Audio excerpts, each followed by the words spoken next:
কুট্টুসের আজকে 1 মাস হয়ে গেছে, তো কুট্টুসের জন্য তো ভালো খাবার রান্নাই করতে হবে। তো আজকে কুট্টুসের জন্য আমি একটা মাছ রান্নার ট্রাই করতেছি, যদি খাই তো ভালো কথা। তো আমি প্রথমে একটু ভালো পরিষ্কার পানিতে ধুয়ে দিয়ে নিয়েছি ভালোভাবে। এখন আমি হালকা পানি দিয়েছি, তার মধ্যে হলুদ দিয়ে দিয়েছি। হলুদ দেওয়ার পরে এখন চুলায় বসিয়ে দিব, ভালোভাবে ম্যাশ করে দিব। এখন চুলা দিয়েছি, এখন 70% আমি সিদ্ধ করে নেব। দেখুন সিদ্ধ করার জন্য আমি চুলায় দিয়েছি, এখন পানিগুলো হয়ে আসতেছে। এখন আমি সিদ্ধ হয়ে গেছে বলতে কি 70% হয়ে গেছে। এখন আমি ভালোভাবে নাড়াচাড়া করতেছি, একটু পানি দিয়েছি, পানিগুলো রান্না হয়ে যাওয়ার পর এখন আমি মাথাটা একটু ফেলে দিব, কারণ কুট্টুস তো এখনও ছোটো, খেতে পারবে না। তো ওর জন্য আমি কাটা এখন দেওয়া যাবে না, তাই আমি মাছটাকে কাটা যেগুলো বড় বড় আছে ওগুলো আমি আলাদা করে ফেলতেছি। এখন ভিতরে যেটা একটা বড় কাটা থাকে মাছে, ওই কাঠটা নিয়ে ফেলবো। তারপর আমি কুট্টুসকে ভাগ করে মাছটা 2 ভাগ করে নিব। কিছু এখন দুপুরে দিব, আর কিছু রাতের জন্য রান্না করেছি। এখন আমি অল্প ছোট একটা প্লেটে নিব, ওর কুট্টুসের যে প্লেটটা আছে ওই প্লেটে নিব। এখন কাটাগুলো আমি আলাদা করে নিয়েছি, ভাগ করে নিচ্ছি, কারণ কাটা যদি গলার মধ্যে বেজে যায় তো ও তো অনেক কষ্ট হবে। দেখুন কাটা কত বড়।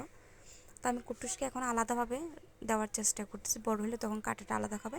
এখন ওর প্লেটে নিয়ে নিয়েছি, এটা ওর প্লেট। এখন আমি মাছগুলো দিচ্ছি, কিছুটা দিব, দেখি কুট্টুস খায় কিনা। আমি অনেক টেনশনে পড়ে আছি কুট্টুস খাবে কিনা, কারণ কুট্টুসকে আমি দুধ পাউডার দিয়ে খাওয়াই এতদিন 1 মাস যাবত। এখন কুট্টুস কীভাবে করতেছে, ওর ঘর থেকে বাইর হওয়ার চেষ্টা, চিল্লাইতেছে, অনেক জোরে চিল্লাইতেছে। এখন দিয়েছি অবশেষে। আমার খুব ভালো লাগছে কুট্টুস যখন না খাওয়ার চেষ্টা করতেছে।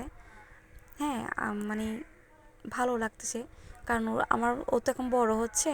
এখন ওই পানিগুলো তো দুধগুলো দিয়ে ওর পেট ভরছে না।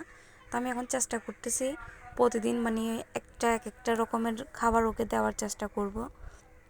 দেখুন কি সুন্দর করে আমার কুট্টুসে হয়তো রান্নাটা মজা হয়েছে। তো কীভাবে খাচ্ছে আমার খুবই ভালো লাগছে, রান্নাটা করেও সার্থক। তো এখন যদি ও খায় তাহলে আমি ওর জন্য প্রতিদিন এইভাবে রান্না করব, এক একটা আইটেম একবার।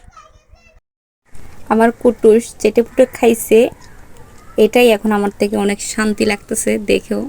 দেখুন এভাবে রান্না করলে ওদের পছন্দও হবে, খেতে ভালোও লাগবে। আর যেটাও বাকিটুকু অংশ আছে ওটা আমি রাত্রে দিব। এখন দুপুরের খাবার দিয়েছি, আমি 2 মাস পর থেকে ওদের ভাত দেওয়া শুরু করবো। এখন দিব না, এখন শুধু মাছ মাংস এগুলো খাওয়াবো। কুট্টুস, কুট্টুস,